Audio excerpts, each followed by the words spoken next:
Ahora se encargo de todos, micrófonos apagados.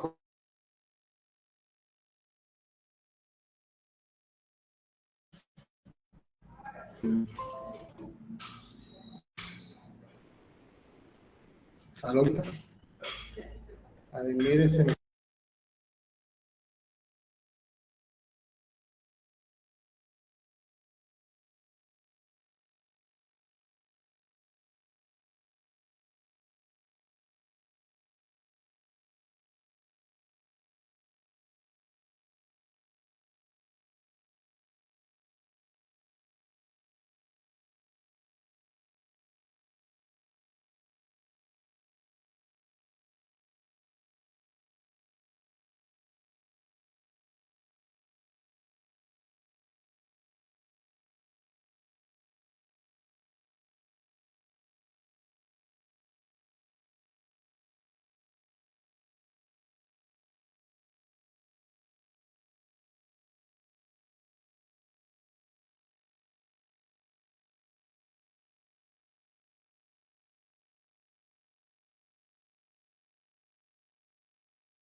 Bueno, ahora sí vamos a dar inicio a la clase de hoy.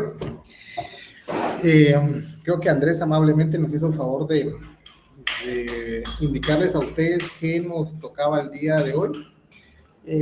Parte de lo que nos tocaba que abordar eran las ciencias auxiliares del derecho penal y pues vamos a hablar de ese tema y un poquito de la ley penal. También quiero abordar un poquito el tema de, aunque eso está un poquito más adelante, un poquito de la historia del derecho penal desde la venganza privada, la venganza divina y todos esos aspectos relacionados con el mismo. Entonces, vamos a dar inicio ahorita con las ciencias auxiliares del derecho penal, que pues son esas ciencias que en determinado momento van a coadyuvar eh, para poder complementar y regular de una mejor manera la aplicación y ejecución de algunos conceptos, de algunos principios, de algunos preceptos penales que al final contribuyen a que la disciplina del derecho penal pueda resolver los problemas de cierta que se le plantean y que esa resolución de problemas, solo permítanme un segundo, jóvenes.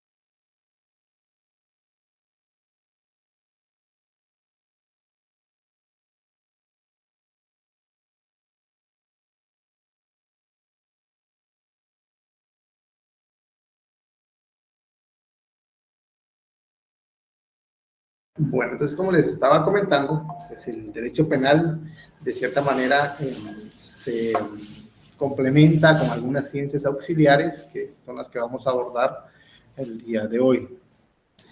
Dentro de las ciencias que el derecho penal pues, tiene que auxiliarse, está la estadística. Y más concretamente, la estadística criminal. Vamos a ver, Jenny Marcela. ¿Qué puede hablar usted de la estadística criminal como ciencia auxiliar del derecho penal? Jenny Marcela.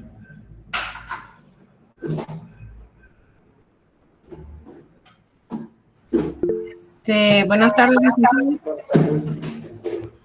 Permítame. Creo que es la que se encarga de contabilizar, o más bien, sí, contabilizar,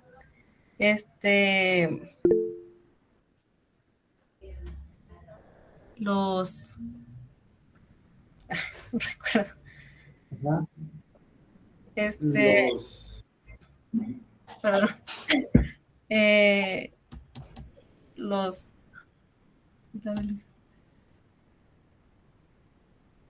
los actos ilícitos,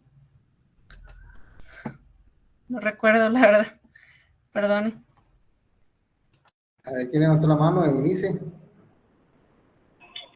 Gracias, licenciado. Más allá de una recopilación, la estadística criminal sirve como fundamento para dar un claro criterio y que los datos sean interpretados para obtener ciertas conclusiones.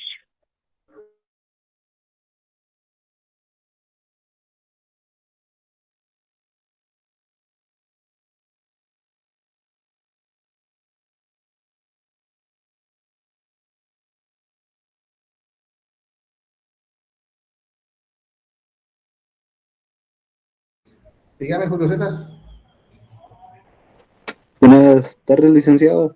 Dice que es un método para la investigación sociológico criminal y sirve para relevar la influencia de los factores externos, físicos y sociales sobre el aumento o disminución de la delincuencia.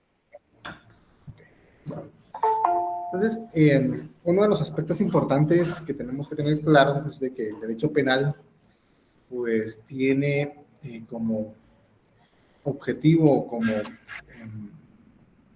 conceptos o preceptos de estudios, número uno, el delito, las penas, las medidas de seguridad, los principios, como habíamos establecido en la definición de derecho penal.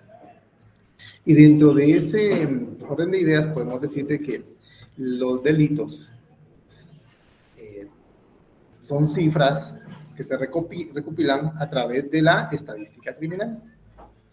Pues la estadística criminal va dando datos al derecho penal para tomar. ¿Quién tiene encendido el micrófono, por favor? La última vez que lo repito.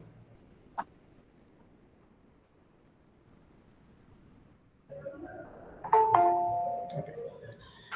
Va dando datos para tener un claro criterio de interpretación y poder determinar y establecer aspectos generales que sirvan como base a una política criminal bien encaminada dentro de la medida de lo posible,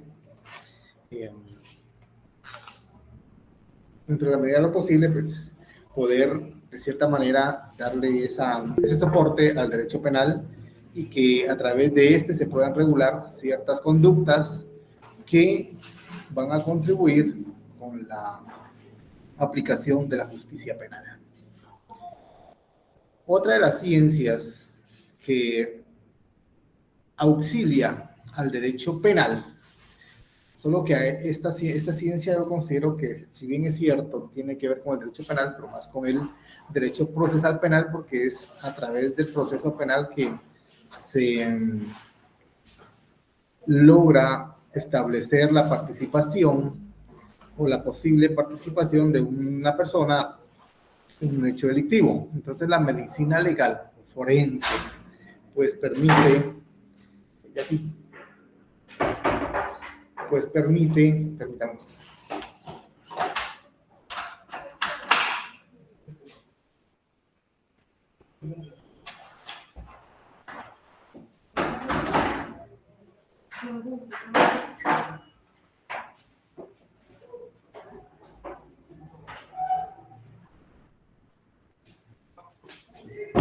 perdón jóvenes, es que, bueno, entonces como les decía, la medicina legal pues es una ciencia que aporta conocimientos médicos en la solución de ciertos problemas del derecho penal, dice el autor acá. Sin embargo, si nos damos cuenta, para los que tienen las diapositivas, para que el juez, debía ser de primera instancia penal o el tribunal pueda juzgar, pueda valorar algunos medios de prueba, entonces el juez se auxilia de la medicina forense para que a través de estas ciencias se expliquen datos que revelen alguna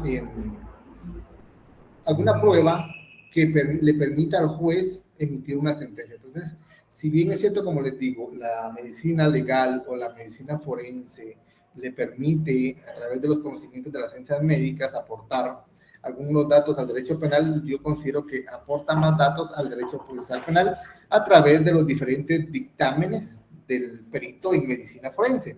Y recordemos de que la medicina forense es un campo tan amplio que contribuye a resolver, entre otros casos, entre otros aspectos o otros delitos, por ejemplo, el delito de homicidio, asesinato, violación, todo lo que tenga que ver con la salud. La medicina forense le aporta datos al derecho penal y sobre todo al derecho procesal penal, porque como les digo, el juez puede valorar, puede analizar y puede emitir una sentencia que en determinado momento pues sea lo más apegado al derecho. Entonces la medicina forense, como les digo, es una disciplina de la medicina, pero esta aporta datos al proceso penal. Al derecho penal, de cierta manera, también aporta datos porque a través de la medicina forense podemos establecer algunos aspectos para poder tipificar. Por ejemplo, veamos el delito de violación en el Código Penal, Cristian García.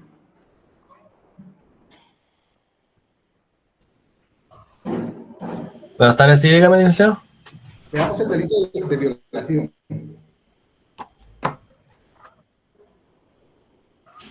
El Código Penal.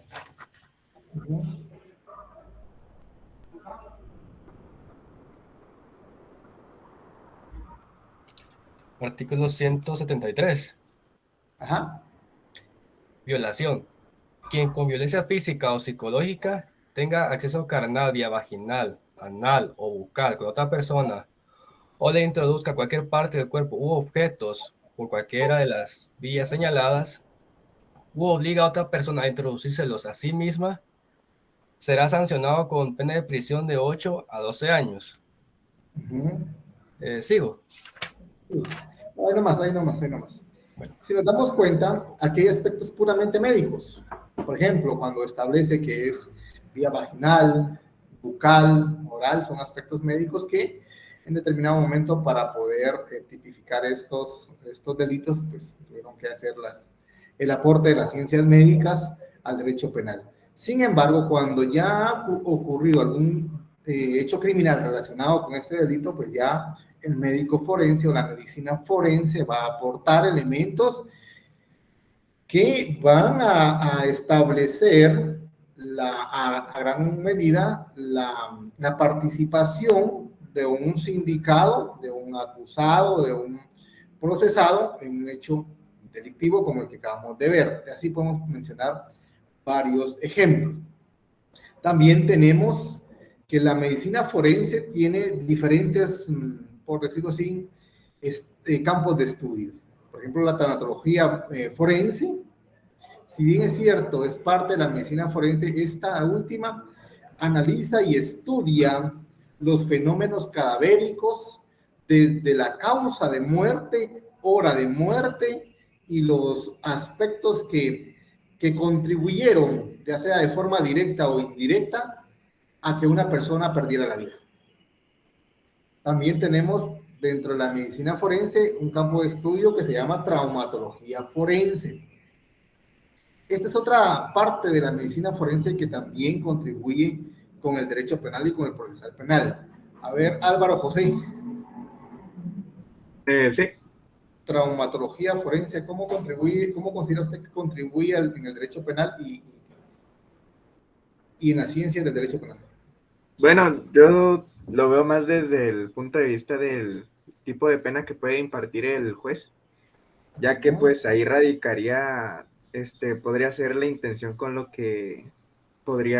intención que se comete en el delito, podría ser, digamos, que tal vez la persona mató a alguien con un golpe en la cabeza, pero puede que eso no haya sido su intención, y creo que con ese tipo de medicina se podría llegar a esa conclusión y por lo tanto un veredicto del juez. Solo quiero que quede algo claro. Tanto la medicina forense como otras disciplinas, las ciencias forenses y la criminalística, no establecen la intencionalidad. Eso lo va a hacer la investigación en un momento determinado. La traumatología forense lo que va a aportar son datos que le van a servir al juez para determinar algún tipo de lesión causada por algún trauma o por algún objeto en el cuerpo de la víctima. Ahora, la intencionalidad, eso no tiene nada que ver. Estas ciencias auxiliares, eso lo va a hacer el fiscal a través de diferentes medios de investigación. Entonces, la traumatología forense va a estudiar las diferentes clases de lesiones que existen.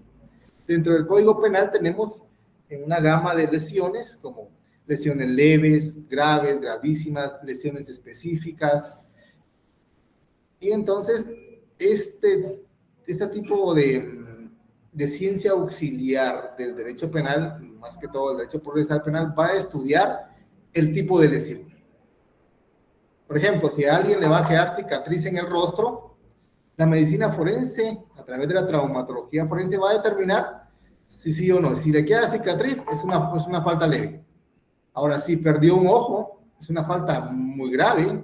Si perdió un órgano, una falta gravísima. Y así vamos a lograr tipificar en gran medida una acción que tiene que estar relacionada con las lesiones en un momento determinado. Entonces, la traumatología forense lo que trata es, o lo que estudia, o lo que le va a aportar al derecho penal es cuando estudia o analiza las clases de lesiones. Tenemos la toxicología forense. Esta también va amarrada con la medicina y la tanatología forense, porque esta ciencia va a aportar o se va a ocupar del estudio de las lesiones o muertes producidas por envenenamiento o, en su caso, ingestas de alguna droga o estupefaciente o algún alcohol, podría ser. Entonces, la toxicología forense va a aportar esos elementos. Alguien que fallece por envenenamiento la toxicología va a determinar cómo o qué tipo de veneno se utilizó o hasta qué grado de alcohol o de etanol tenía la persona en la sangre al momento de que ocurrió el hecho criminal. Por ejemplo, alguien va conduciendo un vehículo y resulta que esta persona va en estado de ebriedad. A través de la toxicología forense vamos a poder determinar el grado de etanol que poseía el sujeto en la sangre. Inclusive en el caso de la responsabilidad de conductores. Alguien de aquí, Evelyn Yesenia. ¿Usted sabe qué es la responsabilidad de conductores? Que sepan sus reglamentos, que no sean imprudentes en manejar. ¿Cómo? Ya sea que no manejen bajo efectos de alcohol o que rebasen así sin pedir los cambios necesarios, algo así. Sí, más o menos. Oscar Sarti, gracias, Evelyn. Muy buenas tardes, licenciado. Es conducir bajo influencia de alcohol o drogas. Ajá, es cuando alguien, También un accidente de tránsito, todo lo que es un accidente de tránsito, no atropella a alguien, es responsabilidad de conductores. Pero el más común es por andar bolo. sí, aunque la persona no cause lesiones, dígame, Daniel Francisco. Dígame, Daniel Francisco. Creo que no tiene habilitado el micrófono. Entonces, les decía que aunque la persona no cause lesiones, solo con el hecho de andar en estado de ebriedad o tener cierta cantidad de etanol en la sangre, ya la persona puede ser, okay, no tenga pena, Daniel, ya la persona puede ser procesada por responsabilidad de conductores. Y eso lo vamos a lograr establecer a través de esta ciencia que se llama toxicología forense. O alguien tomó algún veneno. La toxicología forense va a determinar cómo o qué tipo de veneno utilizó para poder aportarle a la ciencia del derecho penal, más que todo a lograr establecer en qué tipo penal encuadra la conducta del sujeto activo. También tenemos la sexología forense. Vamos a ver, Michelle Linares. Michelle Linares.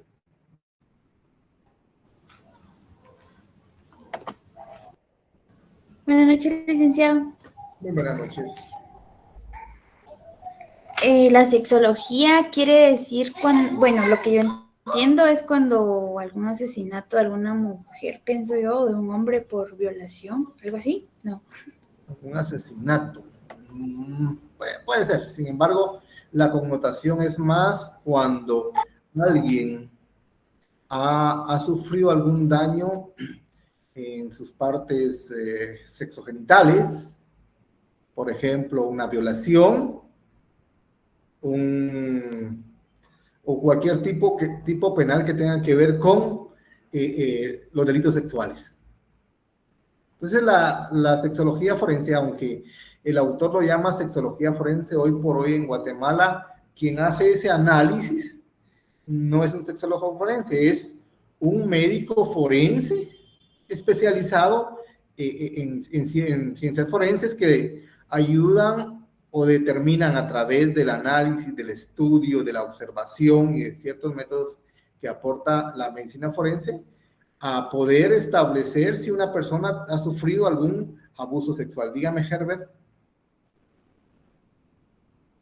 Una pregunta. Esta es la ciencia que también se encarga cuando, por ejemplo, encuentran, por decirlo así, pedazos de un cuerpo para definir si era hombre o mujer. Fíjese que no, la ciencia que contribuye con eso es la tanatología forense, cuando alguien fallece. Cuando alguien fallece, lo hace la tanatología forense para determinar el género, siempre y cuando tenga o sea, podamos encontrar las partes que puedan determinar si era hombre o mujer, por ejemplo, los pechos o en su caso, sus partes genitales. Pero ¿qué sucede? Muchas veces en Guatemala es muy común hacer hallazgos relacionados con gente desmembrada, inclusive solo aparece el torso, solo aparece el brazo, solo aparece la cabeza y está rapado o rapada. ¿Cómo determinar ahí? Dígame, Silvia.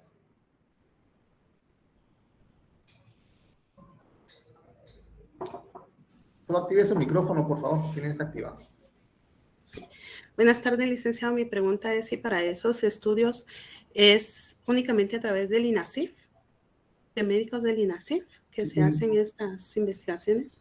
En materia penal, sí. Es exclusivamente el Instituto Nacional de Ciencias Forenses de Guatemala como un ente auxiliar de la Administración de Justicia, quien aporta a través de los estudios científicos y a través de los dictámenes correspondientes esos elementos. Así es, Silvia, gracias. Y otra pregunta, si la persona, por ejemplo, si fue una mujer que fue violada y va al hospital, ¿tiene que después ir al INASIF?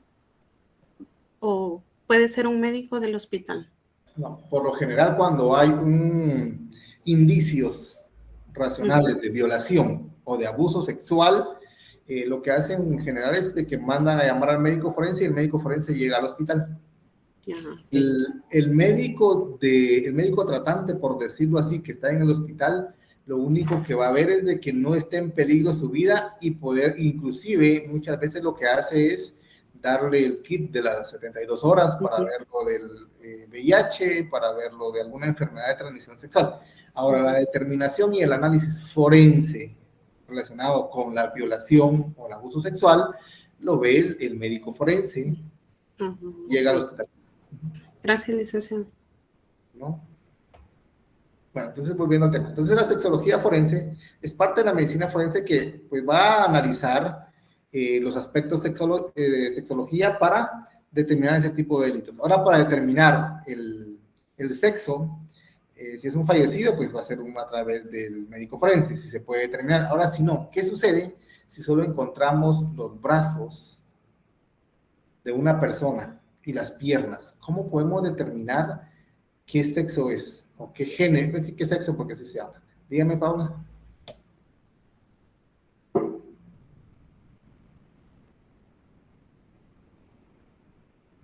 ¿Alguien más? Julio César. La tanatología, pero imaginemos de que solo tenemos los brazos y tenemos las manos, perdón, los pies o las piernas. ¿Alguna prueba de ADN, licenciado? Disculpe. ¿Una prueba de ADN? No. Podría salir ahí. Oh, también, sí, pues, podrían ser las huellas dactilares. Pero ¿contra qué lo compararían? Habría que tener, exacto. Un cotejo. Habría que ver algo para compararlo. Licenciado, y yo he escuchado sobre registros dentales, algo así. Pero como recuerden que el caso, pongan atención al caso, son solo los brazos y las piernas, no tenemos dientes. Y para los registros dentales también de cierta manera se puede, pero aquí no tenemos dientes. Alguien dijo ADN. La fisiología tal vez. ¿Cómo? La fisiología tal vez, como la forma o más o... No, fíjense que anatomía, entonces sería. Lo más certero es el el esqueleto. El ADN. Licenciado, pero para que sea el ADN, tendríamos que tener alguna otra persona o alguna otra parte del cuerpo para compararla. No necesitamos comparar nada, lo que vamos a sacar ahí es el perfil genético. Recordemos de que los hombres poseemos cromosomas XY y las mujeres XX. Entonces, a través del ADN podemos establecer XX o XY. Entonces, si es XY, dígame, Silvia. Una pregunta, licenciado. ¿Esas pruebas ya existen en Guatemala o habría que enviarlo al extranjero para poder...? No, ya existen. Ya existen. En Guatemala es uno de los países más avanzados a nivel Centroamérica. Gracias. Solo el micrófono, por favor, jóvenes. Más avanzados a nivel latinoamericano con relación al ADN. Dígame, Andrés. No, que le decía que eso es lo que yo me había imaginado, justamente lo que usted explica ahorita, que nuestros cromosomas son diferentes, que ahí podrían determinar pues, el sexo de la persona, ¿verdad? Por eso, solamente, licenciado. Por eso, gracias. Por eso es de que existen algunos inconvenientes, por ejemplo, aquellas personas que quieren cambiar, se llama cambiar de género, porque de sexo no se puede cambiar, de sexo solo hay femenino o masculino. De género, pues hay un montón de géneros. Entonces, Oscar, su micrófono, por favor, segunda vez que te lo digo. Bueno, ahorita ven. No, quiero decir, te queda también lo cambio. Gracias. Ok, entonces, como les decía, la sexología forense va a lograr determinar esos aspectos. Por ejemplo, es mal llamado dentro del término médico que una persona es virgen o que hay defloración antigua o sobredistinción anal. Esos aspectos lo ve la sexología forense. Si hay sobredistinción anal, pues son signos de que hubo penetración. Si hay desfloración y que hay rasgaduras, signos que hubo penetración. Y recordemos de que el delito con la reforma que hubo la última vez, el delito de violación, ya no es solo de hombre a mujer, ahora de mujer a hombre, porque recuérdense que ahí dice quien introduzca cualquier parte en otra persona. Entonces, la sexología va a determinar eso. A través de los análisis de los estudios, va a haber aspectos relacionados, aspectos médicos, netamente médicos relacionados con los delitos de tipo sexual. Y puede ver también el aborto, el infanticidio y aspectos relacionados con lo mismo. Otra ciencia que auxilia al derecho penal. También tenemos otra ciencia que auxilia al derecho penal. Esta sí considero yo que le aporta mucho al derecho penal, la psiquiatría forense. Vamos a ver Marvin Lionel. Marvin Lionel. Creo que no está. Jocelyn Paola. Jocelyn Paola. No. Cristian García. Buenas tardes. Trata sobre determinar la salud mental del reo o del procesado. Ajá, sí. Y así nos ayuda a ver si es, bueno, tengo entendido que dependiendo de la salud mental se procesa en diferentes clases, ¿no? Ajá, sí. Silvia Gabriela, gracias, Cristian, si tiene razón. ¿Cómo considera usted que contribuye al derecho penal a psiquiatría forense como ciencia auxiliar de la misma? Considero que ayuda a proporcionar datos en cuanto a la enfermedad que padezcan las personas para determinar si procede o no la pena. Podría ser. Pero, o sea, el objetivo me imagino que es así, proporcionar los datos solamente. Ajá. Sí. Dígame, Oscar Sarfi. Gracias, Silvia. Sí, licenciado, es para determinar si está apto o no para continuar un juicio. Y muchas veces, pues, solo dicen que sí está apto y va para el juicio, y aunque sea algo mal de la cabeza, pero eso determina si va o no a juicio. Sí, eso tiene que ver con la imputabilidad, como un elemento positivo del delito. Si la persona, al hacer el análisis o al establecer el estado de salud mental del reo, del procesado, se logra determinar que no posee la salud mental, entonces la persona es inimputable. Entonces, el derecho penal, pues ahí ya no entraría a ejercer su función porque el sujeto activo es inimputable.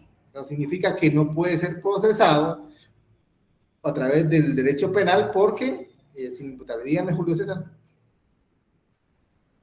Licenciado, tal vez usted se recuerda de un caso de un joven que mató a sus abuelos y lo capturaron, y ya después en juicio él dijo que entraba en unas lagunas mentales, entonces no lo procesaron, sino lo mandaron al Federico Mora para supuestamente se restableciera ahí, pero nunca más se supo el caso. Este hecho tendría que ver con el tema que estamos hablando. Gracias. Así es, porque él fue declarado no apto por su estado de salud mental, y fue declarado inimputable. Y recordemos que los inimputables, que son mayores de edad y en determinado momento cometen un hecho delictivo, son sujetos a medidas de seguridad, como la que usted acaba de mencionar. Entonces, la psiquiatría forense contribuye con el derecho penal para poder establecer esos aspectos mentales, ya sea el sujeto activo y el sujeto pasivo. ¿Ustedes sí saben qué es un sujeto activo, Silvia?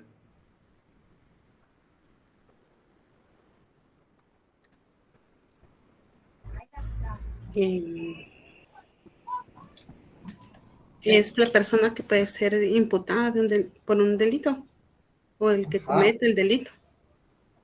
Ajá, esa persona que comete, es el sujeto que comete la acción en determinado momento. Gracias, Silvia. Sí, entonces, cuando el sujeto activo es evaluado por un psiquiatra forense, lo que va a lograr establecer el psiquiatra forense es el estado de salud mental del procesado o reo.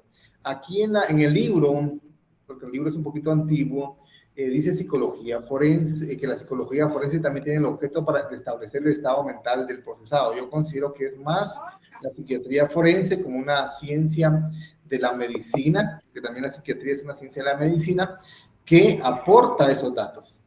Si un sujeto está en una situación mental al momento de realizar la acción.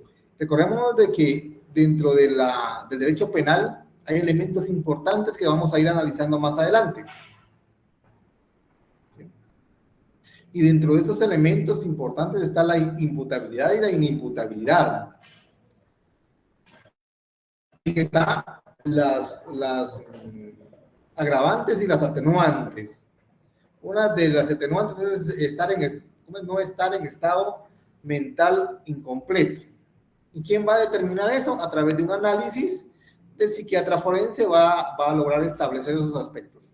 Entonces, la psiquiatría forense es una ciencia auxiliar del derecho penal y quien pues va a establecer si el sujeto activo tiene un problema mental y si puede ser sujeto a que sea internado en un centro penal o en su caso a un centro de tratamiento especial para estas personas. Inclusive, como les digo, dentro del derecho penal hay algunos delitos que exculpan de la pena por tener. Si aquí hay un tiempo límite específico si el sujeto mejorará. No hay un tiempo específico. Va a depender mucho de las evaluaciones psiquiátricas posteriores que realice el profesional correspondiente para lograr establecer si la persona ya está apta para salir de ese centro de internamiento. Bueno, vamos a continuar. Otra ciencia que yo considero importante dentro del derecho, para que aporta el derecho penal también es la criminalística. Si bien es cierto, en el libro no está, pero sí aporta aspectos relevantes al derecho penal, la criminalística. Y la criminalística es la que analiza, la que estudia la escena del crimen, los indicios, las evidencias, y logra aportar al proceso, logra aportar al derecho penal elementos importantes para poder lograr tipificar. Otra ciencia que auxilia al derecho penal es la criminología. Isabel Ajín. ¿Usted sabe qué es la criminología y cuál es su objeto de estudio?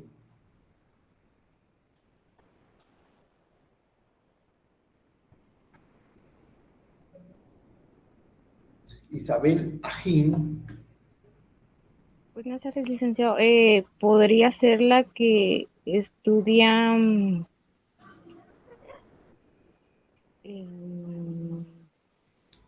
los hechos que se realizaron de algún crimen? Más o menos. Vamos a darle la palabra, gracias, Silvia. Vamos a darle la palabra a Brandon, después a Jocelyn, después a Narciso. Brandon. Licenciado, buenas noches. Yo creo que es la ciencia que estudia la conducta peligrosa. Sí. Gracias, Brandon. Jocelyn.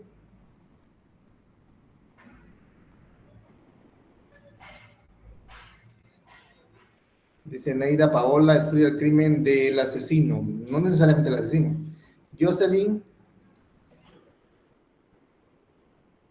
Después Narciso. Bueno, vamos con Narciso. Yo creo, Lick, que estudia los objetos o los elementos en la escena del crimen. Esa es la criminalística. La criminalística y la criminología se relacionan, pero no es lo mismo. Gracias, Narciso. Muy bien, Paola.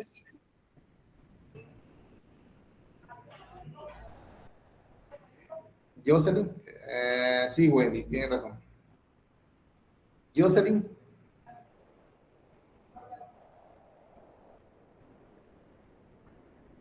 No, Licenciado, yo creo que es el estudia el delito antes y después, si no estoy mal, y las maneras que pueden evitarlo, cosas así. No sé si estoy Fíjense bien. que la criminalística sí estudia eso, estudia el delito, perdón, estudia la escena del crimen, estudia cómo, qué, dónde y qué se cometió.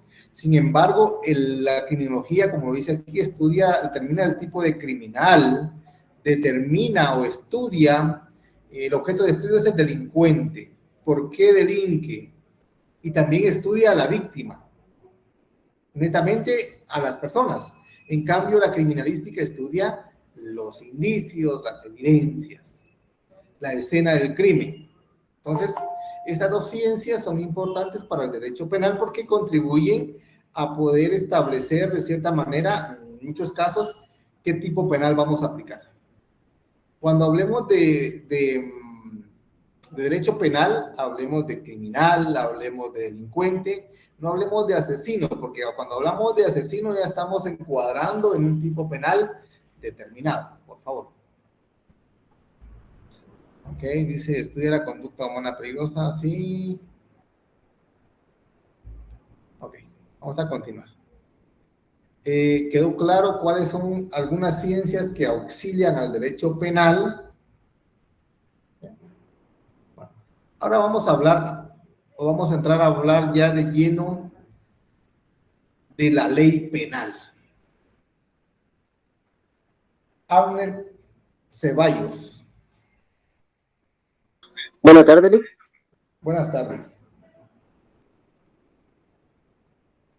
¿Qué es la ley penal? Es la que, con la que se determinan las sentencias, en la que se va a determinar la sentencia, donde se rigen donde están encausados todos los delitos o faltas, los cuales comete el que va a ser sentenciado o el que se va a ligar a juicio. Podría ser, gracias. Narciso Estuardo. La ley penal, para usted, ¿qué es la ley penal? Sí, la ley penal, licenciado, es la ley castigadora de Guatemala y es donde tipifican el tipo de delito que el criminal comete. Ajá, sí. Sí. Estamos.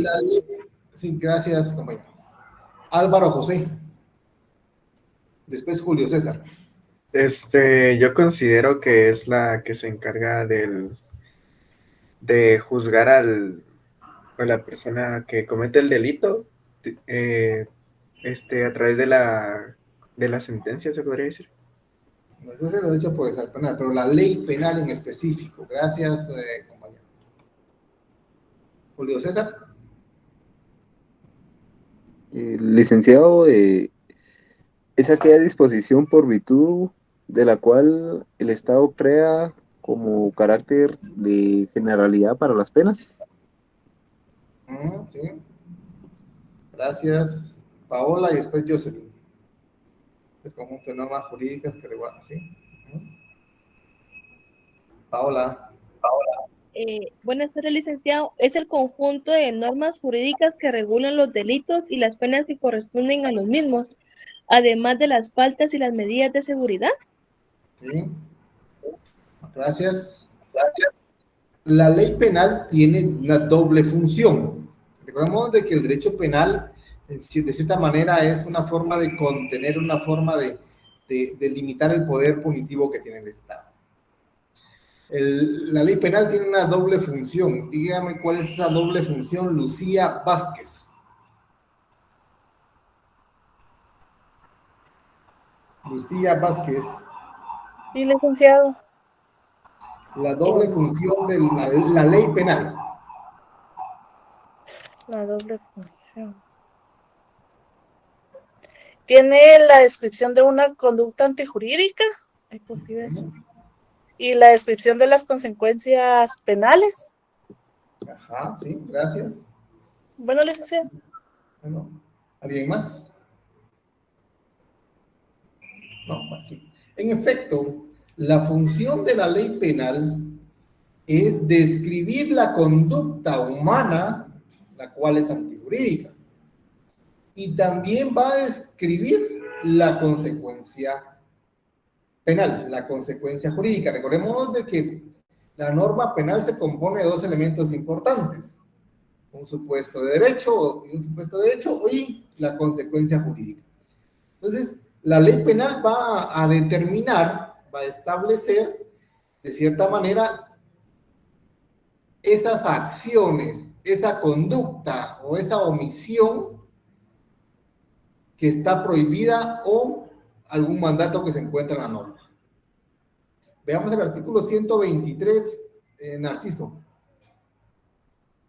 del Código Penal. Sí, ya lo ubiqué. Artículo 123, homicidio. Comete homicidio quien diere muerte a alguna persona. Al homicidio se le impondrá prisión de 15 a 40 años. ¿Se dan cuenta? Ahí está regulada, gracias Narciso, ahí está regulada o está descrita de forma clara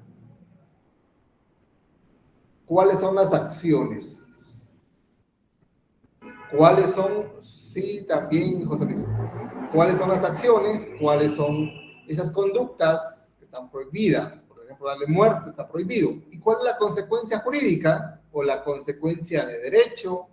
Es nada más ni menos que la prisión de 15 a 40 años. Es lo que prevé el Código Penal en ese aspecto.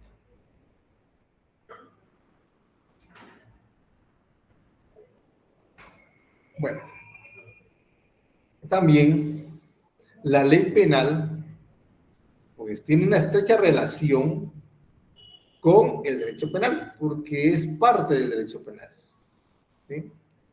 El derecho penal viene a ser el género y la ley penal la especie. Y en la ley penal, como lo dijeron algunos compañeros, pues al igual que la teoría del delito, la teoría de la pena, las medidas de seguridad, su objeto de estudio como ciencia, como ciencia, la ley penal también tiene relación con todos esos elementos, toda la teoría del delito y todos los elementos que ya habíamos visto. ¿Y cuáles son las características de la ley penal? Que tiene sus características. ¿Sí? Una de las características es que la ley penal es general, obligatoria e igual. ¿Por qué considera usted, Michelle Linares?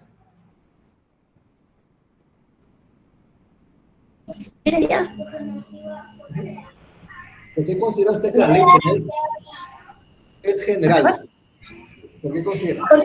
Porque se aplica para para todos nosotros. Se aplica para toda la población que se encuentra en un territorio determinado. O sea, no hace distinción, o sea, es general. Se aplica a todas las personas, naturales o jurídicas, que habitan un país, que habitan un territorio. Y todos tienen la obligación de acatarla.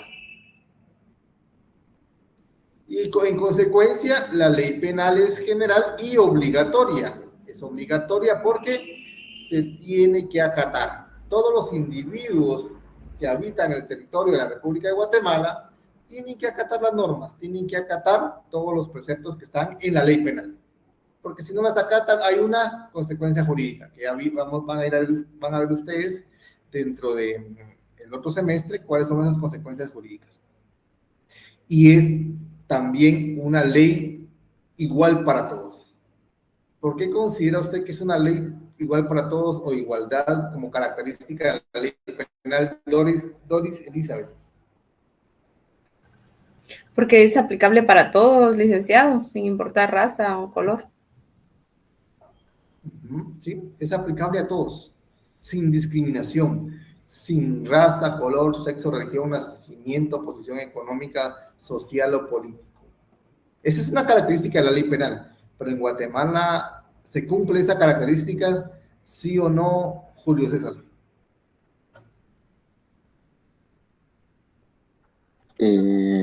Sí, bueno, Sí, ¿no? ¿Verdad? En Veamos la realidad cuestiones, nacional. perdón. Veamos la realidad nacional. ¿La ley se aplica de manera igual para todos o hay alguna distinción por raza, género, sexo, lo que... Pues tal vez sería de verlo en el modo económico o si hay dinero o no, ¿verdad? Lo podemos ver no hace mucho, el hijo de un diputado cayó con carro robado, que era del Estado, cargaba armas de juego sin licencia y realmente no se dio el debido proceso, ¿va? No se dio el debido proceso mientras a cualquier persona carga un arma preso de una vez, ¿va? Entonces creo que no es igualitaria lastimosamente en nuestro bendito país, ¿va? Sí, porque sí, ya tiene razón. En Guatemala la igualdad no se practica, de cierta manera. Dígame, Melvi. Licenciado, o por ejemplo, este niño que era el carnicero y que al final salió casi que premiado porque hasta los policías fueron denunciados, perdieron su trabajo y todavía le realizaron una indemnización ahí a favor de él. ¿En qué caso? No me enteré. Dígame, ¿cuál es? Cuéntame. Sí, del carnicero, un muchachito que estaba descuartizando personas. Y al final despidieron a los policías y que porque era menor de edad y al final salió ganando porque hasta una indemnización le dieron. Y los policías fueron pues culpables, va, en este caso, por agredirlo, por atacarlo. Sí, depende cómo, porque si usted dice que era menor de edad, ese sujeto activo tiene es inimputable de cierta manera. Entonces, la inimputabilidad. Ok. Me imagino que tuvo algo que ver ahí. Dígame, Julio. Licenciado, en el caso que dice la compañera, sí fue a los policías, pero fue mayormente al periodista que tomó la fotografía, que el abogado alegó que estaban violando sus derechos porque no tenía que salir el rostro de este caso del joven que era menor. Sí, bueno, es que está prohibido presentar ante los medios de comunicación a cualquier reo. Pero, disculpe una pregunta, pero por ejemplo, si el tipo de delito que él estaba cometiendo, porque era algo muy atroz, o sea, no se puede tomar como un adulto. Fíjense que no. El Código Penal establece, si quiere veámoslo para que salgamos. Saque su Código Penal. No sé si está en el artículo 23, ¿no? Están los inimputables, o 25. Alguien que me haga el favor de leer. Donde dice inimputables.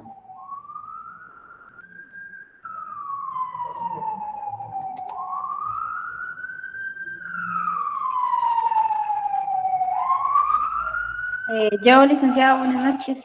Artículo 23. No es imputable. Número 1, el menor de edad. Número 2. Ok. No es imputable el menor de edad. Ellos, dígame, Amner.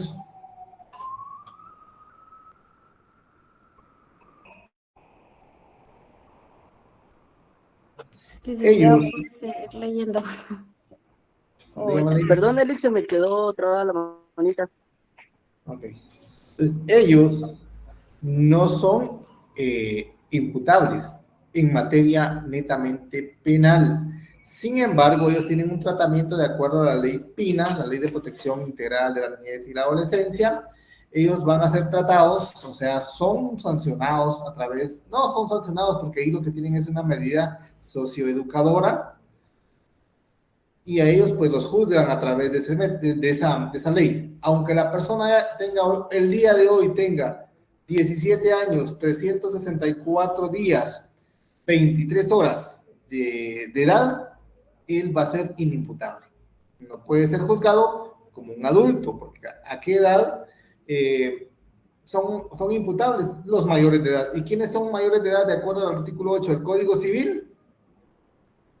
Los que hayan cumplido los 18 años. Entonces ellos, por eso me imagino yo que él si bien es cierto, no fue juzgado como adulto, él tuvieron que haberle dado unas medidas socioeducadoras, y dentro de las medidas socioeducadoras están, por ejemplo, número 1, ingresarlo a un centro como Gaviotas, como el Platanar, hay varios centros, o en tu caso, devolvérselo a la familia para que sean responsables del menor.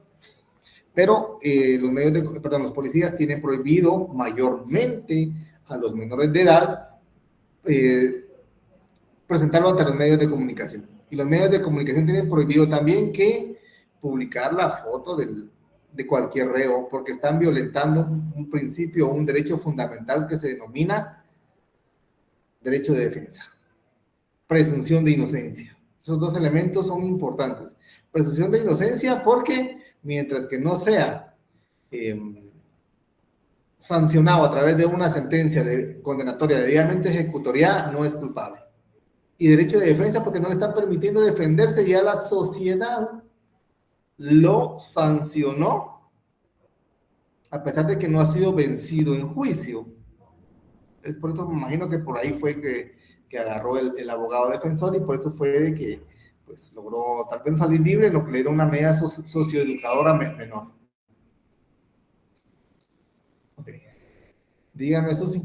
Perdón, Tomás Sui Méndez. Licenciado, buenas tardes. Disculpe una consulta. Yo tengo una gran incógnita en el cual que cuando son presos políticos, en el caso de Valdetti y Valdizón y todos esos que han caído presos, ¿por qué si hay tantos ciencias auxiliares o quienes tienen que regir esos, por qué no evalúan realmente la salud de ellos? Porque yo veo que a ellos como que los tratan así como que se podría decir en casos especiales, porque se ponen un cabestrillo y no los pueden poner las esposas normales, ¿vale? Si es un ciudadano cualquiera, los tratan de la peor manera. Entonces, para mí tendría que ser legalmente, si existen estas ciencias, apoyar y que todos sean tratados iguales, además como ciudadano. Creo yo que tienen los mismos derechos y obligaciones ellos igual que nosotros, pero en este caso serían como que los patronos nosotros, porque les pagamos con nuestros impuestos, eso, ¿verdad? Entonces, yo no veo justo, disculpe, tal vez me desvío un poco del tema, pero no veo justo de que tengan tratos privilegiados ellos que un ciudadano cualquiera. Sí, para empezar, ellos no son presos políticos, ellos son políticos que cometieron delitos comunes, pero en esos casos sí tiene razón, y sí a estas personas se les han ido a evaluar, los evalúa el médico forense, y determina que si necesita o no internamiento o necesita o no poder tener ese tipo de cabestrillo, por ejemplo. Sin embargo, quien decide en última instancia esa situación es el juez. Las ciencias auxiliares como la medicina forense, la traumatología forense, sí le aportan y van a evaluar y hacen las evaluaciones correspondientes, y pues muchas veces dicen que no ameritan, pero quien en última instancia instruye es el juez. Dígame, Jimmy, no sé si le contesté su pregunta, Tomás. Sí, Lick, muchas gracias. Bueno, dígame, Jimmy. Buenas noches, Lick. Pues me llama la atención esos privilegios que dice el compañero que gozan ciertas personas, pero más abajo acá en las características de la ley penal del material que nos enviaron dice que hay igualdad, ¿verdad?, de todas las personas frente a la ley penal, con excepción de manera parcial, dice, de las personas que por disposición de la ley y razón del cargo que desempeñan gozan de ciertos privilegios como la inmunidad y el antejuicio. En materia, hablando de esos privilegios de que los manden a cárceles especiales, ¿hay algún artículo en la ley que hable al respecto? Los privilegios que establece ahí son solo el antejuicio. A la Valdetti creo que le quitaron el antejuicio, o se lo iban a quitar. Ahora, en cuanto a los privilegios para someter a alguien a una prisión en específico, como por ejemplo el Mariscal Zavala, Matamoros, no hay una ley que diga, miren, hay que meter a estos, a los políticos a estos centros carcelarios. No, lo que es ahí es por política criminal, porque recordemos de que ellos fueron funcionarios que en determinado momento tuvieron direcciones o tuvieron contacto con ciertos criminales. Les voy a poner el ejemplo de Fopa. Él cuando fue detenido, él trabajó en la SAT y creo que, no sé si estoy mal, trabajó en el Ministerio Público. Él metió gente muchas veces justa o injustamente presas. Él, por política criminal y por proteger los derechos humanos, como lo es la vida, como lo es la integridad física, los ingresan a esos centros carcelarios. Que hay un reglamento, que hay un reglamento para esos centros carcelarios, lo hay. Pero es por protección de los derechos humanos y por política criminal, porque a estas personas se exponen a perder la vida. Imagínense que a este Fopa lo hubieran metido allá con el lobo, con el abuelo, con los criminales que él contribuyó a meter a la cárcel, lo matan. En 2 horas, 1 hora lo descuartizan.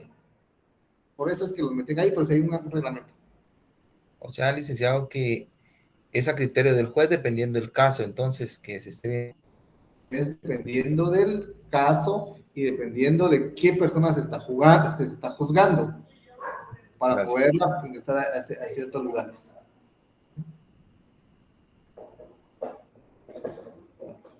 Entonces, si nos damos cuenta, el artículo 23 dice, si nos damos cuenta, la ley penal en Guatemala no es igual. Debería de ser igual porque no debería haber distinción en nada, en nada. Sin embargo, el tratamiento es diferente. Byron René. Muy buenas noches, licenciado y compañeros. Yo tuve la oportunidad de estar asistiendo a las prisiones de aquí de Matamoros y las prisiones militares y los presos que le llamaba el compañero presos políticos. Ellos compraban su pase, ellos pagaban para que los jueces los enviaran para esos lugares y pagaban también para que los alcaides les cedieran un espacio para que ellos pudieran estar ahí. Y aproximadamente el costo para poder llegar a una de esas prisiones donde se encuentra el señor que está. Gracias. Tiene razón usted, sin embargo, eso se llama corrupción. ¿Sí? En todos los centros carcelarios se da eso. Sin embargo, en el Mariscal Zavala hay 3 áreas: las champas, el intermedio y el VIP. En el VIP se está pagando más o menos 1 millón. En el intermedio, medio millón de quetzales para poder estar en un lugar donde tienen televisión, tienen jacuzzi, tienen refri, tienen cama nítida y tienen máquinas hasta para hacer ejercicios. Donde está Otto Pérez Molina, si no estoy mal, es el VIP, ahí se paga 1 millón por un espacio. No son 100,000, es más. Y eso porque uno de los reos que estuvo ahí me lo comentó y eso tuvo que pagar para que se diera un espacio como el que les están dando, porque si no tendrían que dormir en el suelo. Si ustedes van a hacer una visita al centro penitenciario, a Mariscal Zavala, y van al intermedio, ustedes van a encontrar jacuzzis, van a encontrar televisiones, centros de descanso, hamacas, una serie de privilegios, teléfonos celulares, internet, tienen de todo. Pero es por la corrupción. El sistema penitenciario a nadie le conviene componerlo porque ahí hay unos réditos increíbles. Bueno, entonces nos quedamos con la ley penal y las características, y una de esas características estaba la que es general, obligatoria e igual. Eso estamos hablando en la doctrina, porque en la práctica ya pudimos establecer algunas desigualdades que hay en cuanto a quién se está juzgando. También tenemos otra característica que se denomina exclusividad de la ley penal. Ahí me va a hacer favor Cristian García.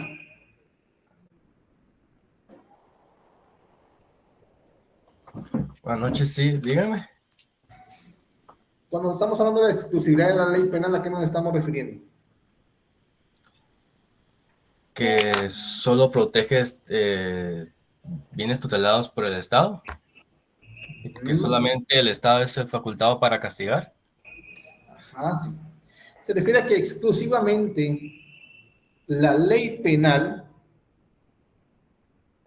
puede crear delitos, penas, medidas de seguridad, faltas.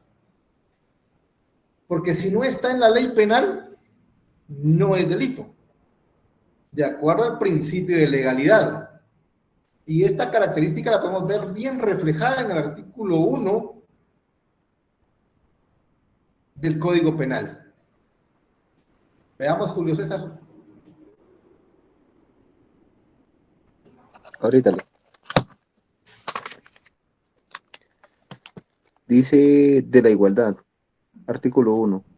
Nadie podrá ser penado por hechos que no estén expresamente calificados como delitos o faltas por la ley anterior a su perpetración, ni se impondrá otras penas que no sean las previamente establecidas en la ley. En la ley penal, ahí nomás. En la ley penal. Cuando estamos hablando de la ley penal, estamos hablando del Código Penal y leyes especiales en materia penal. Porque no puedo venir y en el Código Civil crear delitos. Es una violación a esta característica. Como en Guatemala sí hay varias leyes que tienen delitos. Por ejemplo, la ley que regula las empresas de seguridad privada, regula todo el procedimiento para supervisar y registrar a las empresas de seguridad privada. Sin embargo, en el artículo 66 hay un delito. La ley de compras y contrataciones del Estado, esa no es una ley penal. Sin embargo, por falta que el Congreso no sabe hacer bien las cosas, incluyó algunos delitos, como por ejemplo el delito de colusión. Están violentando esta característica, la ley penal.